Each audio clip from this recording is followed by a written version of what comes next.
So thank you for coming. I'll be talking about payments and integrating with Drupal. Why I'm talking about this is because if you go to a typical PayPal.com or something, they'll give you the code to put on your website, and you say, great, now I've got the code for my Drupal site, let's go. But the question is, where do you put the code? It's not so easy. Plus, there's a lot of questions you should ask before you just sit down and hack away. So I'm going to try to help out small businesses, nonprofits, startups, in those types of areas with my experience in life so far.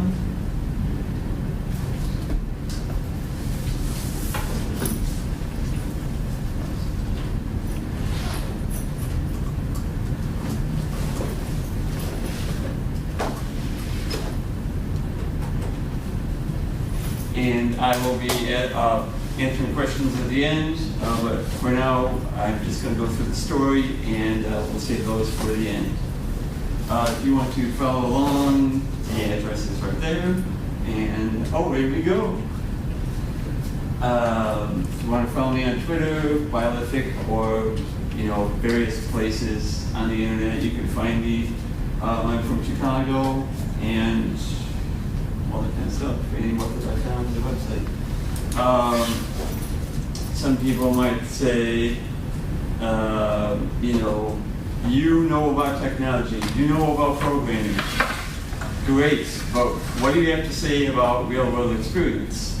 For example, the end goal of technology is not technology, but it is to foster, real-world things. Whether you sell food, automobile parts, the goal of tech is to advance those. Well, actually, I worked for Gordon Food Service right here in Aurora for 5 years as a freezer manager sales rep at Ogden Avenue, Route 59. And I was born at Worcester Center in Aurora right here, so I know a fair bit about the real world. This is what I did for 5 years, well, maybe 3 of those years. 2 of the years I was sales rep, but I actually did not start out as programming my whole life. I was involved in warehouse management and things of that nature, so I have a fair bit of real-world experiences in sales, and we actually won Store of the Year, so there's a feather in my cap. What lessons do I have to impart on those years of just unloading trucks and selling both food service products? Too much inventory will slow you down. Do you need all the variations? Somebody will say, our store has 5,000 products, or we carry 25 versions of ketchup. That's all great, but I mean, when it comes down to it, day after day, are you really selling 25 versions of ketchup, or is it just something that you like to say because it makes you rich and famous to yourself? But what are your core products? What is your core service? And we'll start with that, and then we can branch out as we get further on. And then, can anyone tell me what margin refers to? Like if a store manager says, we have a lot of margin error, can anyone? Gross profit. The other way, we have a problem with margin. You make the difference between your cost and your sale. That's your margin. Yeah. Right? So theft, lost products. Right. We can't account for the inventory. Shrinkage. It has many names, but generally, as you scale to massive, you're gonna lose just part of that. And then another part is if you have a huge project ahead of you, you are going to be more inclined to screw around. Whether, as you say, you know, we have 5 products, we're gonna sell them. Okay, yeah, we're gonna do that. But if you say, oh, we have this 6-month project ahead of us, and it might delve into 12 months, who knows? You're not gonna be as productive as you would be. Playing football is a game that some people would play with the products. But it is good for the right places, as in go Bears tomorrow. And then some people might say e-commerce is different than regular commerce. In regular commerce, you're defined by, you know, real products and things cost money and so forth. But on the internet, I can get on all the social media accounts. I have unlimited storage. I have everything in the cloud, and you know, it's amazing. Everything is free, free, free, free. But actually, it takes time. You know, time is money. You know, whether you don't have physical products that mean money, your time is still your money. So you have to think about that before you get into selling things. Elephant in the room, some people might say, oh, you don't understand. We're going to be the next Amazon.com. Yeah, I'm not really talking to those people. Luigi's Pizza, you know, if anyone is local here, that's a pizza I grew up eating. Some might say we sell ebooks, we sell documents, we sell you know, something we made from home. Those are the people that this is focused on. One does not simply. Or do they? Get the net! Now it's time for a feature presentation. E-commerce ideas for the small or mid-sized business. Okay, so some ways this rolled out was I worked for a mayoral candidate for Chicago for Mayor campaign a few years ago. We had a donation to the campaign forum, and it was through PayPal. And the problems were PayPal takes the donor out of your current website and brand and takes them to the PayPal.com experience, which is maybe not so optimal. You say, I trust PayPal, that's the only one for me. Here's some ways that you might not use PayPal. It takes clients away from your site. People have been burned in the past. There's a reason that websites such as PayPalSucks.com exist, because it came out of real world experience. There's a lack of transparency on credit card fails. Like somebody tries to donate and it's denied. You don't get a report on why it was denied. Like, are they from a different country? This and that. You only get denied, and it's like, okay, what can I do with that information? Can you adjust the screen? There's a little message up there. The screen recording is in. Blocking front. Lower it or raise it, or There you go. Thanks for that. And then from my own experience in using PayPal, the support is not very great as far as just getting requests. So some people might say, oh, Google, there's a name we trust. Google will be around forever. Actually, Google is being shut. They're shutting down their checkout cart, cart as a service by the end of the year. And so you must, if you're going to use that service, they're going to shut it down by the end of the year. So you have to move anyway. Somebody might say, oh, Amazon, they offer a shopping cart. They offer payments as a service. I trust them. Actually, they've changed their API at least twice this year, and it seems to be more and more difficult to actually set up because they keep rebranding it. First it was Amazon with payments, then it was Amazon Web Services with payments, and now it's something bigger. And it's as a small business, you don't want to be thinking about, I wonder if Amazon's going to change their service and I have to redo my website every month. You want to be thinking about, who is here for the long term. I can just plug and play, and then I can go out and get customers. You might say, process the card ourselves. Earlier this year, I worked with a client. They said, I don't want to use those things because they take a percentage out of my cut, and I want to do all the payment processing myself. I know I can do it. You must be available for all the security concerns that comes with. It's really your choice, but it's often like, why do I want to get my taxes done by a professional when I can just do them myself?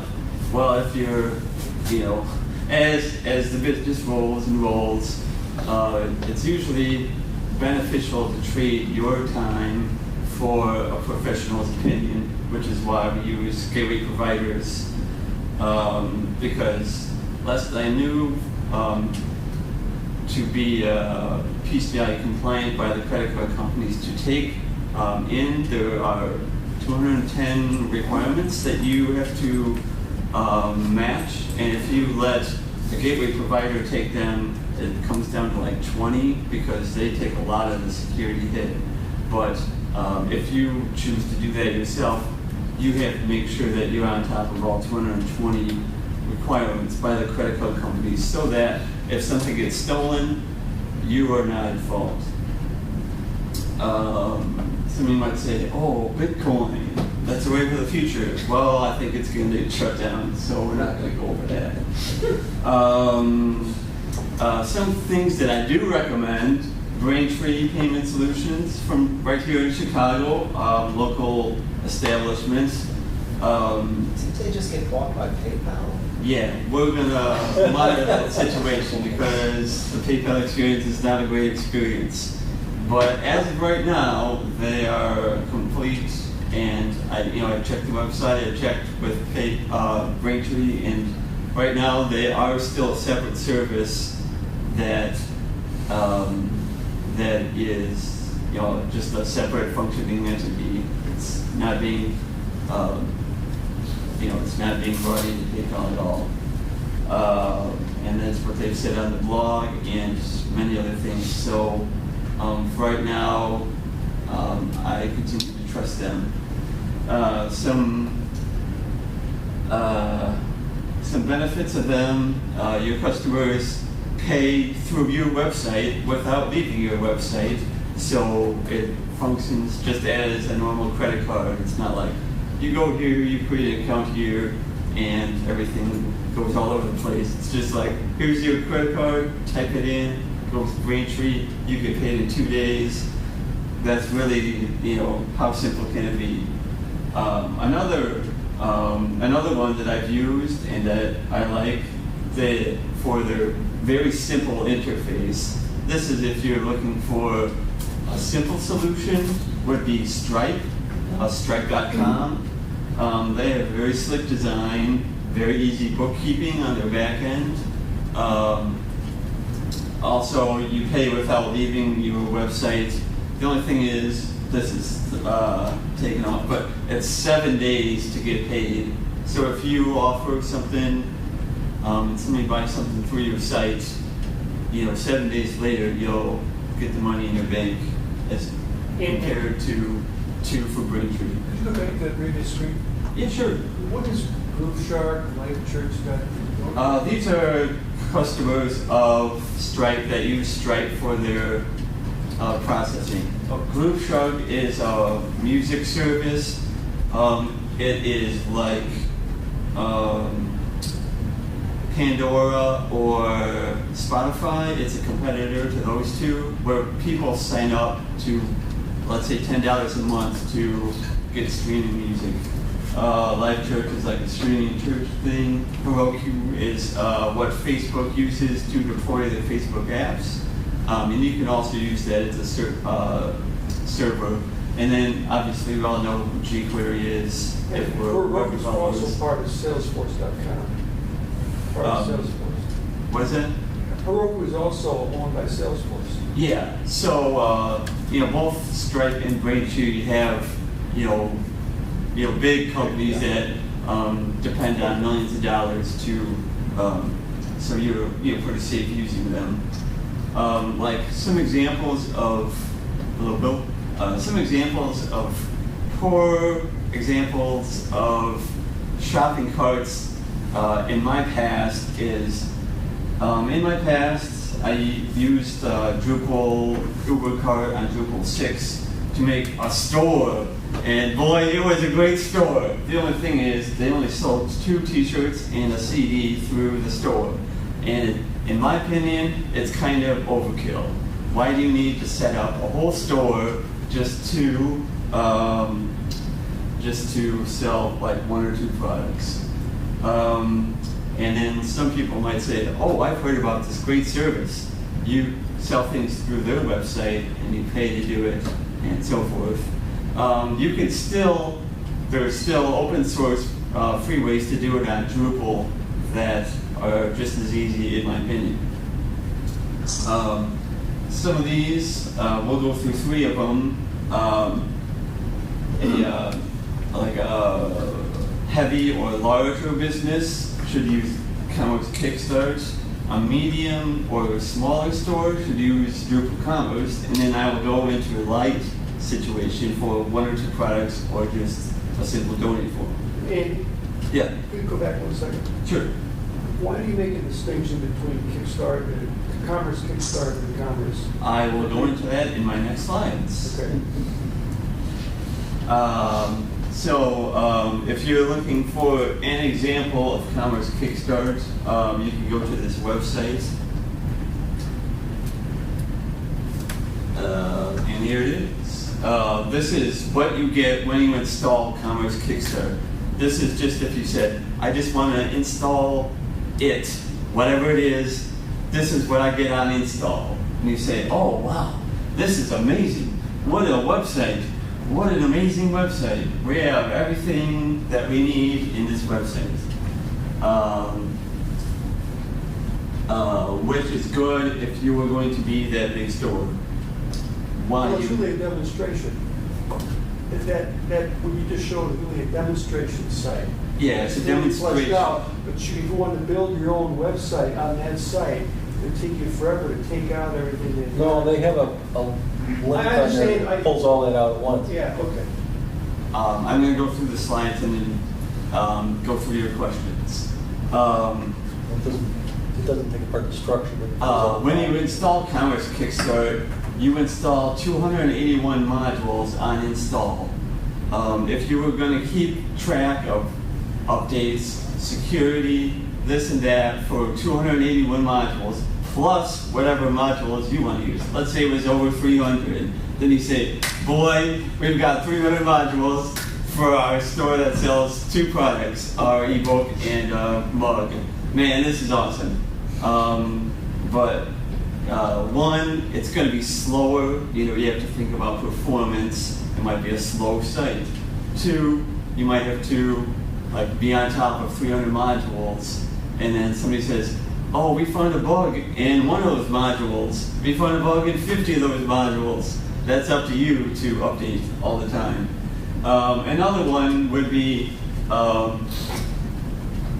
you have this real nifty menu up here. Boy, it's just a super menu. So you're looking for something.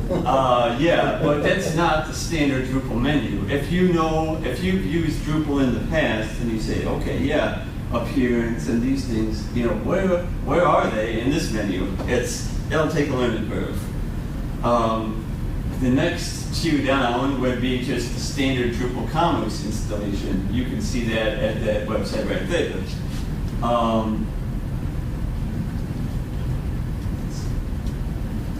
Here we go. So the Drupal Commerce demo still has the Drupal menu at the top that we're all used to. It still has the same kind of Drupal interface that we're used to. It doesn't change that part. It just adds the shopping cart experience and those type of things to that. And I will demonstrate that right here.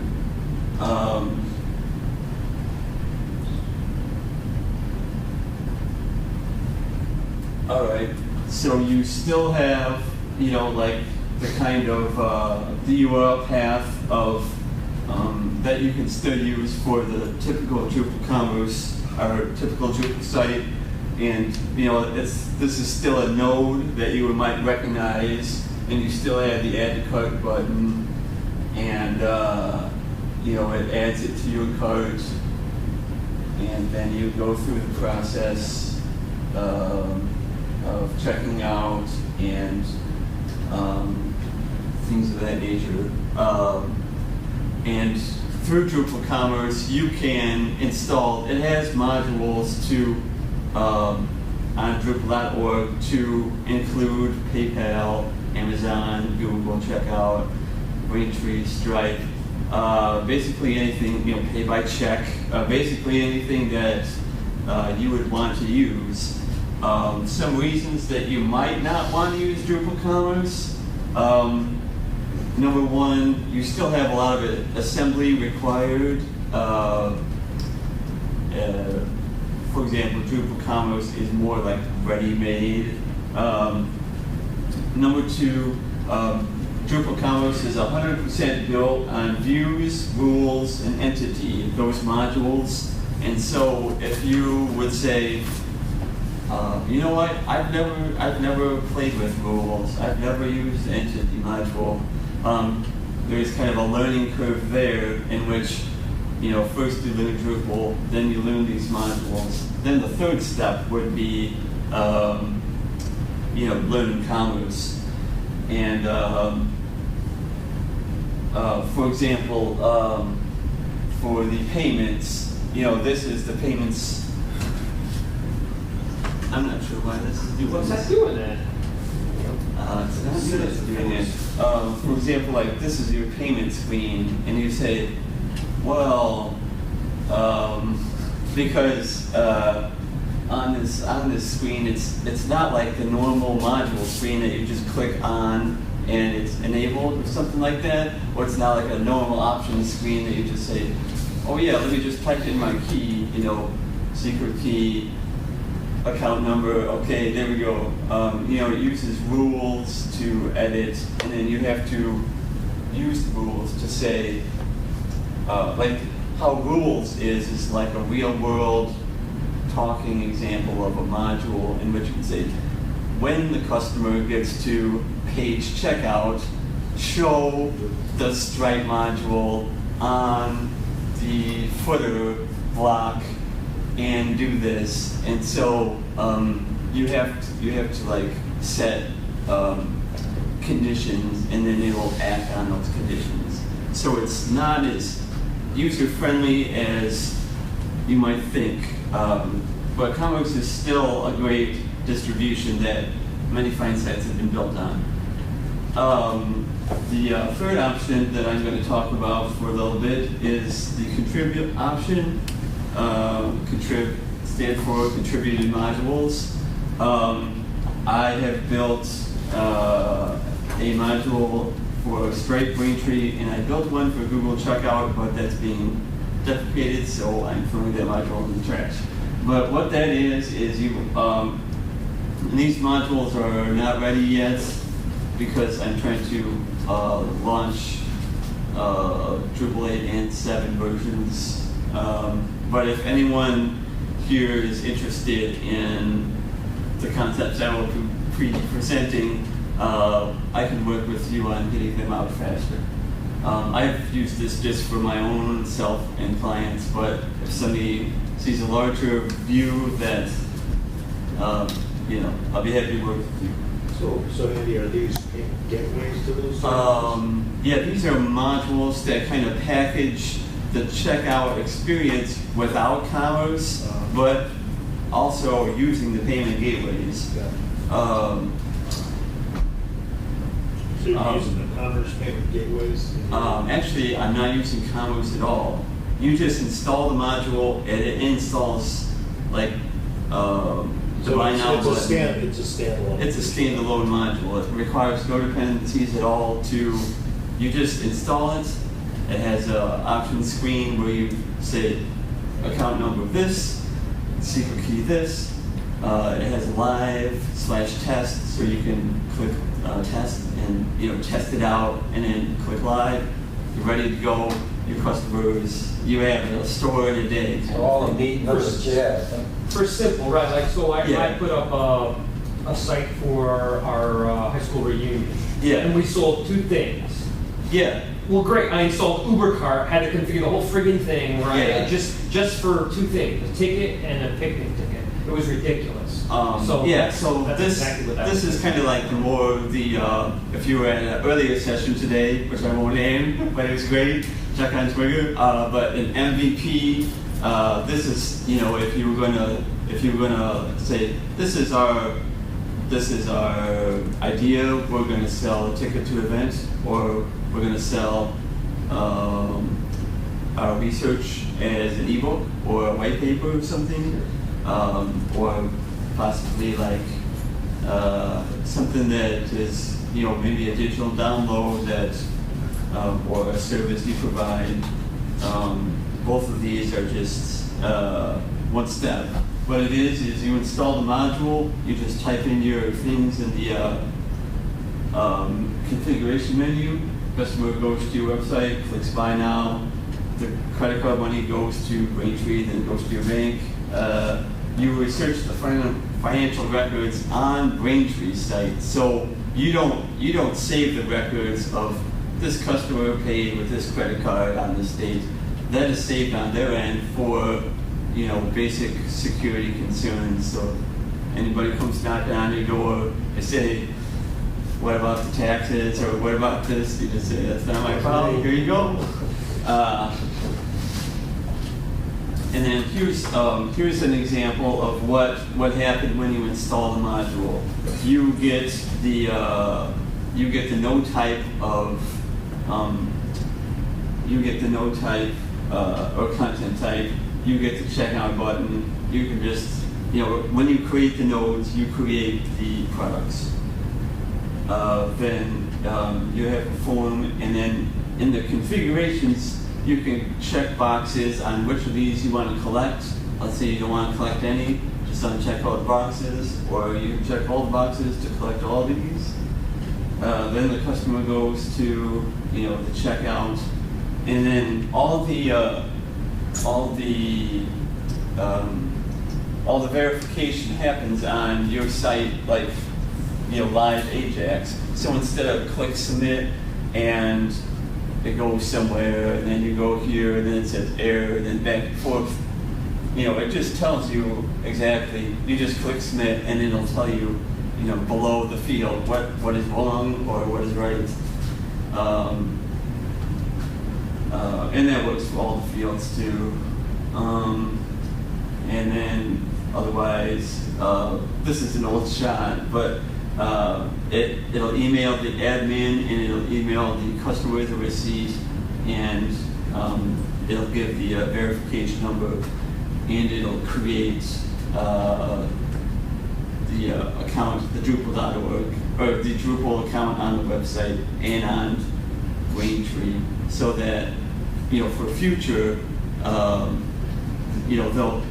they buy it, and it'll create an account based on their email and email them. So then when the email comes, they'll just say, "Oh, dear email at email.com, your receipt for XYZ dollars went through. Log in at mywebsite.com/user to view your records. Name and password is this." And then when they go, if they want to buy another product, they just enter their email, and it's saved on either Braintree or Stripe's website. So it's a recurring customer, so it's not like, enter your stuff again. It's just like, okay, here we go, and done. Let's see.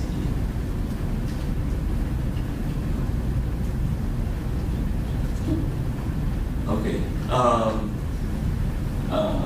So I guess I already kind of went over this stuff, but when you install the module, you get content type, the required files from Braintree or whoever, test the live account, and you can set the price there, buy button, set up Drupal accounts, page for customer records, and configurable form.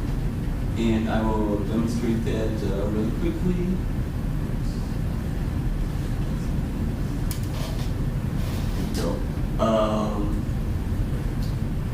So we're going to install the module.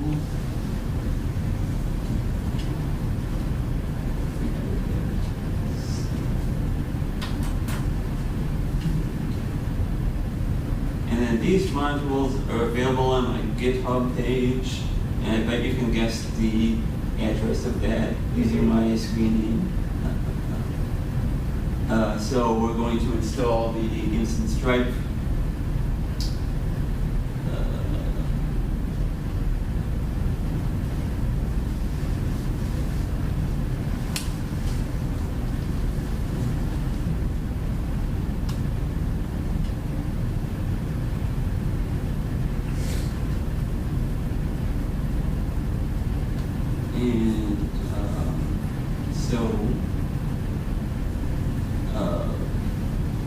You could see that when we installed module, installed the content type, and installed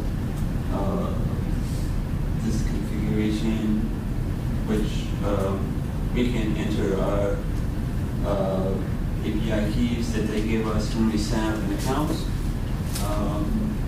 price, live, emails, that type of thing. Right there, and then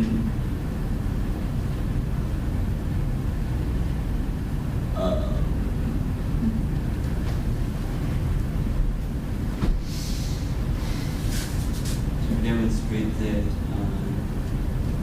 Greentree products. This is just right out of the box.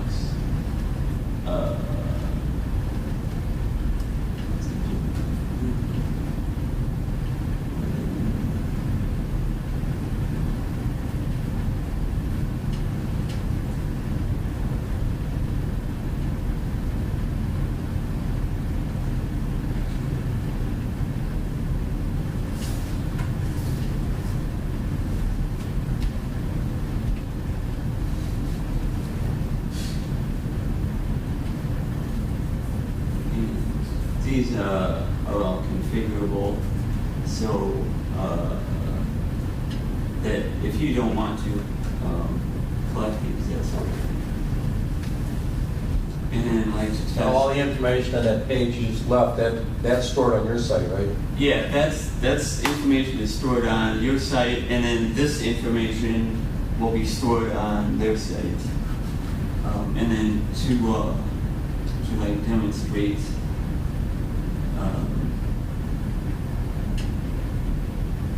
This. Go. You got correct. I think 4444333322221111. Confirm first. Done the 4 and then all 2.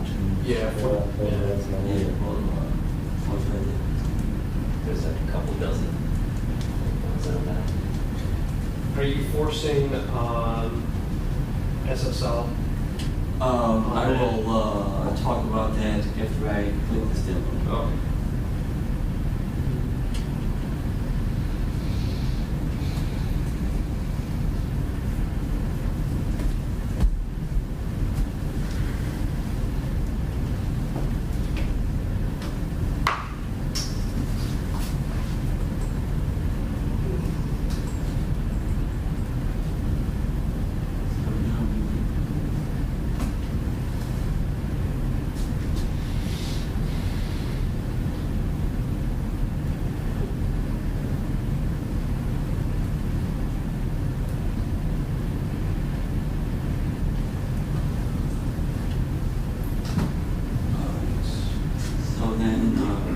Yeah, that happens, and that person gets an email, which is me putting another email line, and then we can go ahead and you have reading instructions, and then you can choose which fields you want to save.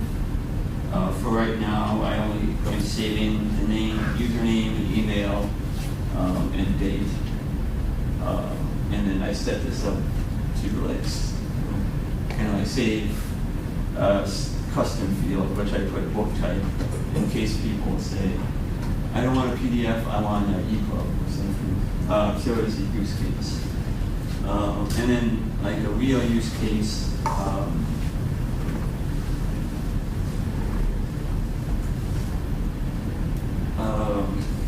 is I'm sorry, it's ebook and this is the same thing. So, but this is live, so I'm not going to demonstrate it.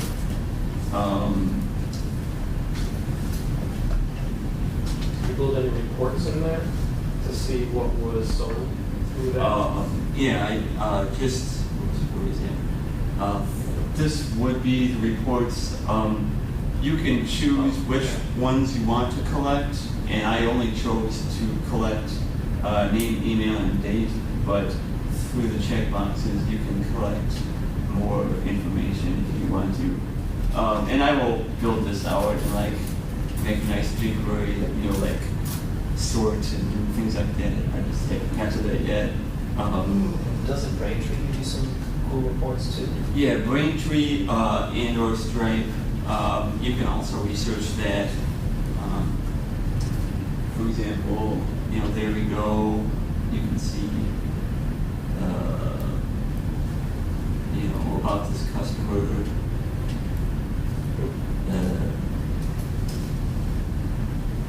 This is obviously the test one.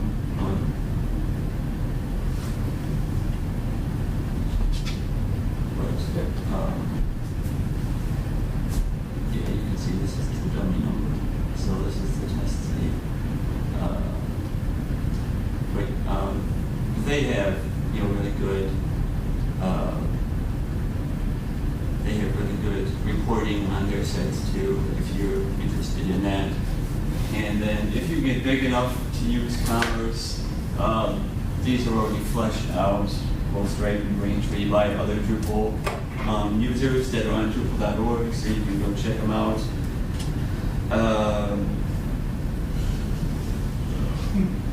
Yeah, here we go. Moment about security. The reason that Stripe and Braintree are like PCI compliant, even though it's on your website, is because they have an algorithm that uses JavaScript tokens so that the credit card is never sent to your server. When you push submit, it takes the credit card information from the fields. It performs some algorithm on them to make them into a token, and then sends it to Stripe. So it's never submitting to your Drupal site. So it's like when I post, my name is so and so, that gets sent to the Drupal site, and then it gets stored in the database. These work in that it's not even sent. It's just like taken from the fields, and then they would erase the fields when it gets sent. So then, so even if you don't need to, you should probably install SSL on your site for your customers' peace of mind. Basically, because people will say, this doesn't have the green lock, and I always want the green lock. Right, exactly, just on that alone. So you should do that just for trusts, but you're not going to get caught up with the feds because it's that's what you need to use. That's what you need to use, friends. HTTPS. Or cat. Do that cat. That's not right. No, you don't need to use hilarious to cats. That's the important protocol. You need to use with superpowers. You need to add the S on the end to all your addresses. So, and then maybe a side tangent of this. Drupal 8 is coming out. You heard it's massive. It's enterprise ready. It uses, you know, object-oriented classes. It's a lot bigger. It's a lot more server-intensive. Obviously, you will have, you know, Manchester United soccer team will use this commerce now, and they will, you know, continue on. But you still see the microsite Drupal. You know, for example, like how I showed you, like, you know, quick installations, minimum viable product, store in a day or a week just to get like feedback, or maybe like you're on time crunch. You know, that's something that the backdrop fork of Drupal might present itself, or, you know, people like me or others that are coming out with smaller distributions to make it easier to you know, develop questions. And thank you very much. Do I have any questions? Andy, I've done trying a lot of things with Drupal Commerce, and I tried it before they came out with Commerce Kickstart. Yeah. And they actually had a couple of different types of Kickstart, which I foolishly tried and followed along. But the one thing that I learned was Drupal Commerce is not like a pre-configured package you can put in and use it for e-commerce. Mm-hmm. It's actually a framework for building a Drupal Commerce functionality. Now, if you don't have a need for some of those features, it's a huge waste of time, like you said, essentially. But if you do have a need for certain types of products, it would be a good way to do it. For example, one of the things it does a very good job of is you have a lot of product variation. Yeah. Like shoes or clothing, like a product with several styles, sizes, and colors. Display is Like maybe 20 products, all of the same product. Like a shirt or a pair of shoes. It'll handle that stuff. And the best way I found, I went through the Using Drupal book by Angelo Byron. Mm-hmm. And I don't know about that book, but there's like 8 or 9 chapters where you build a small site with some function and a different theme. Yeah. Chapter 9 is about 5 times the size of any other chapter. You install Drupal Commerce, and you actually put in some T-shirts with 5 or 6 colors and 5 or 6 styles and several sizes. And you go through the tedium of putting them in one at a time. Then she gives you a file you can import from an Excel spreadsheet, which you get from their site. Mm-hmm. And you put that into the feeds module. If you have all this thing spelled out, like product A, small, product large, etc., and then the prices along with the JPEG as to where your image is, you import this into feeds, and voila, your product database is populated. And it also has features where you can aggregate these things and show, like on your product page, a certain type of T-shirt in the 3 different colors or whatever, and it'll do all that stuff. So if you have those kinds of needs, it's really good, and it does address one thing you mentioned, which is a problem. It doesn't take you off the site. The whole thing integrates into Drupal inherently, seamlessly, and all your styles and all your stuff looks seamless. It looks really good. So there are benefits to it. But what I found, I had another guy doing the same thing I went through trying to learn this thing, and I really tried to learn it too early. Then these Kickstarter things came out, and I installed the first one, and it just put in Drupal Commerce, but everything was configured, and they had the rules for taxes and all, so it's already configured. Plus, they had that administrative menu, which I didn't know how to use. I hadn't seen, but they had a lot of stuff already set up that I wasn't familiar with. So I wanted to try to learn how they did all this stuff, so I could support it if I did this for a client. And it was going to take me forever. I said, how am I ever going to get to the level of knowledge here for this first one that I did? And then they said, well, we've got a new Commerce Kickstart, and that was the one you showed with all that fancy stuff. And I couldn't make heads or tails of that administrator section. But I came to the conclusion that the best thing for me was to put, and I did 2 of those. I went through 2 installations of the basic Drupal Commerce. where I put the things in and figured everything myself, including the rules, and I give examples in there. And I knew what I had when I was done. But those Kickstart things and those distributions where everything's figured out, this other friend of mine came to the same conclusion. It was simpler to just put this thing yourself, take just the features you want, then you know where it is, and you can rely on it. So that was the observation that I have about it. But and then I've been reading these discussions on LinkedIn, the LinkedIn Drupal group, which is quite interesting. And they had a couple of weeks where people were talking about Drupal commerce, and many people concluded that it's not really a solution, it's a framework for building an e-commerce function. Right. And they said it's not ready yet, it's still being developed. So I think it's a long term, it's good, but only if you have a need for those kind of products. I guess. But I think what you said here is really useful, that you have some simple thing, you want to go there, you just want to buy stuff and sell stuff. There's got to be a better way to do commerce. Okay. For the recording with camera, just to reiterate, many sites use Drupal commerce well, and it's no knock against it. It's just you have to define your needs, and if you build it, if you kind of build it from scratch so that you know where you put things, then it is a very useful framework for that regards.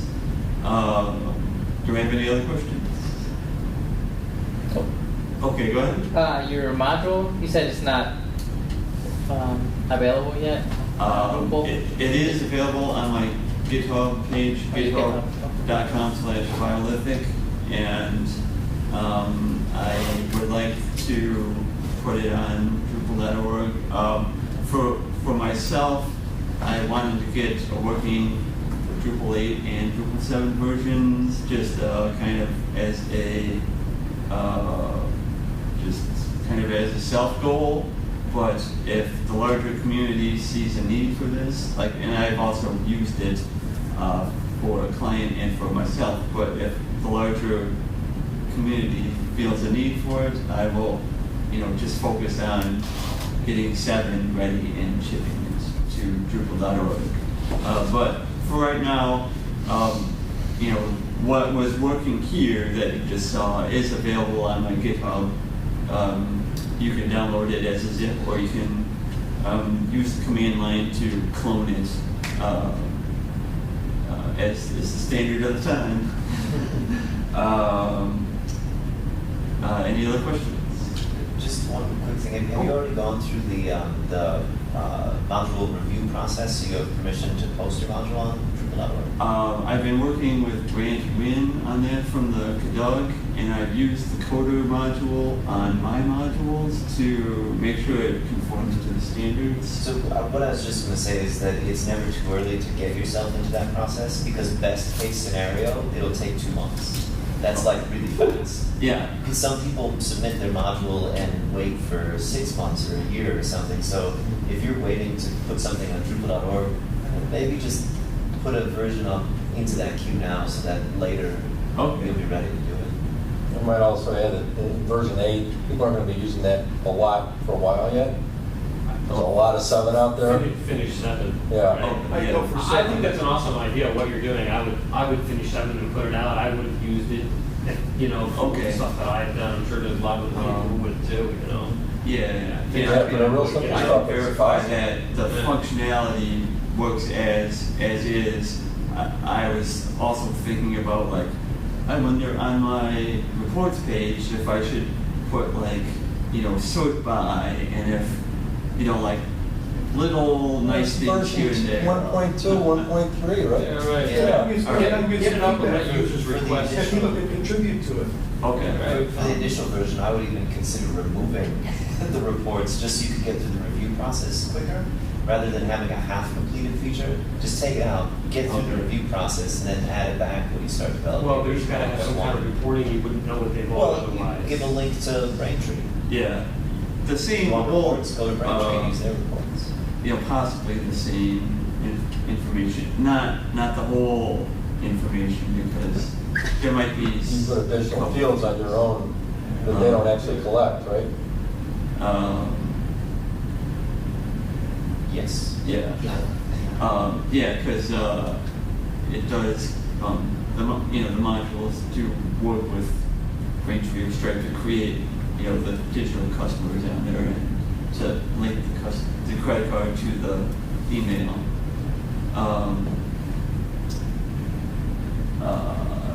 Yeah. This image is, I live near the Wicker Park neighborhood of Chicago, and we just got an overpriced ice cream, and everyone's like, boy, this is like the new trendy thing. Man, it's like a new startup that just came out this year. And I'm like, actually, have you ever been on Rainbow Road? You ever been to the suburbs? Yeah. That's what I was wondering. I'm like, that's a little strange, but there you go, it makes sense. So. By the way, if you want to learn Drupal commerce, one of the best sources that used a Drupal book by Angel Byron, but also about 4 or 5 months ago they came out with a book on Drupal commerce, and then about 3 weeks ago they came out with a second book, both from Packet Publishing, by different authors. So there's some stuff on Drupal commerce. Oh yeah, that reminds me. I have to give this book away to somebody in this audience. The Drupal 7 Bible, the book you need to succeed. So, how about, can someone name me, video websites that they may have used to learn some of Drupal and the name of the presenter?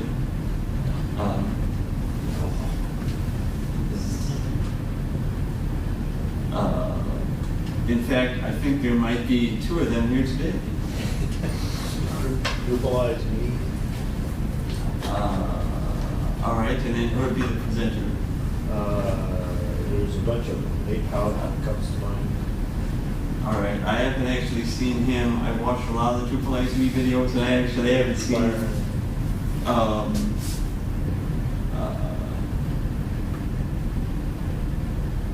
who would you say? Andy Byron. Ethan. Okay. Yeah, it's going to accept either Eaton or Edison Berry. Does a lot of the videos as well. You're an organizer, you should be taking a vote. What? Right. I'll give it to He's me. probably got that one anyway. Throw another one out. So yeah, Another question. Let's go with another question.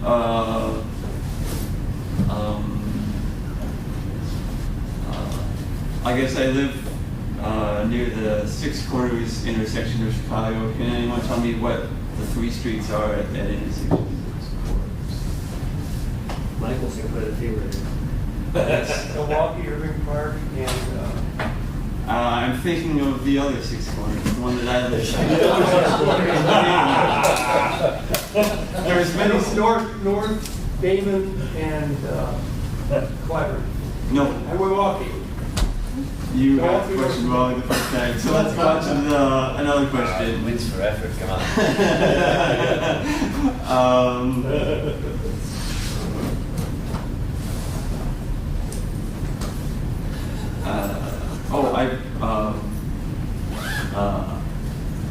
Here's another 2 questions. The first one a lot of people might not get. There's a module that you need to install various joke modules for Drupal that will do funny things for your customers. Can anyone tell me what the name of the module is that you must use? The name is Benjamin's. Okay. Who wrote it? Yeah. Let's see.